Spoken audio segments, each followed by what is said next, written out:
ഒരു തൊപ്പി വിൽപ്പനക്കാരൻ ഗ്രാമത്തിൽ തന്റെ തൊപ്പികൾ വിൽക്കാനെത്തി. നല്ല ചൂടുള്ള ദിവസമായിരുന്നു. ഉച്ചയായപ്പോഴേക്കും അയാൾ നല്ലപോലെ ക്ഷീണിച്ചു. അല്പസമയം വിശ്രമിക്കാനായി അടുത്തു കണ്ട തണൽ വൃക്ഷത്തിന്റെ ചുവട്ടിലിരുന്നു. പിന്നെ കയ്യിൽ കരുതിയിരുന്ന ഭക്ഷണമെടുത്ത് കഴിച്ചു. അല്പസമയം ഒന്ന് മയങ്ങാമെന്നയാൾ കരുതി. പല നിറത്തിലുള്ള തൊപ്പികൾ നിറച്ച സഞ്ചി താഴെ വെച്ച് അതിനു മുകളിലായി തലവെച്ച് അയാൾ അല്പസമയം ഉറങ്ങാൻ കിടന്നു. ഗാഠമായ നിദ്രയിലാണ്ട സമയത്ത് കുറെ കുരങ്ങന്മാരവിടെ എത്തി.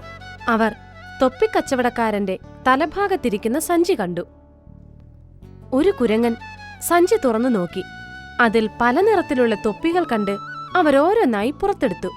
അപ്പോഴാണ് അവർ കച്ചവടക്കാരന്റെ തലയിലിരിക്കുന്ന തൊപ്പി കണ്ടത്. മറ്റുള്ളവരെ അനുകരിക്കുക എന്നത് കുരങ്ങിന്റെ ജന്മസ്വഭാവമാണല്ലോ. അതുകൊണ്ട് അവർ കച്ചവടക്കാരനെ പോലെ ഓരോ തൊപ്പികളെടുത്ത് തങ്ങളുടെ തലയിൽ വെച്ചു. ഒന്ന് നീലയാണെങ്കിൽ മറ്റൊന്ന് പച്ച, വേറൊന്ന് ചുവപ്പ്. പിന്നെ അവർ പരസ്പരം നോക്കി സംതൃപ്തിയോടെ പല്ലിളിച്ചുകൊണ്ടിരുന്നു.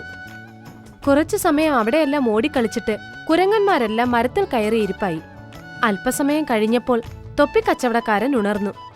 തന്റെ കാലിയായ സഞ്ചി കണ്ട് അയാൾ ഞെട്ടിപ്പോയി. മരത്തിനു മുകളിൽ നിന്ന് കുരങ്ങന്മാരുടെ ശബ്ദം കേട്ടപ്പോൾ അയാൾ അങ്ങോട്ട് നോക്കി.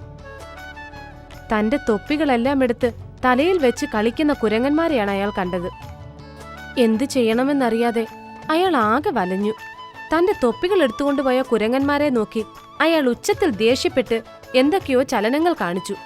കുരങ്ങന്മാരും ഇത് കണ്ട് അതേ ചലനങ്ങൾ കാണിച്ചു.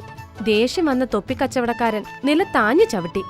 ഇത് കണ്ട് കുരങ്ങന്മാരും മരത്തിന്റെ കൊമ്പിൽ ആഞ്ഞു ചവിട്ടി.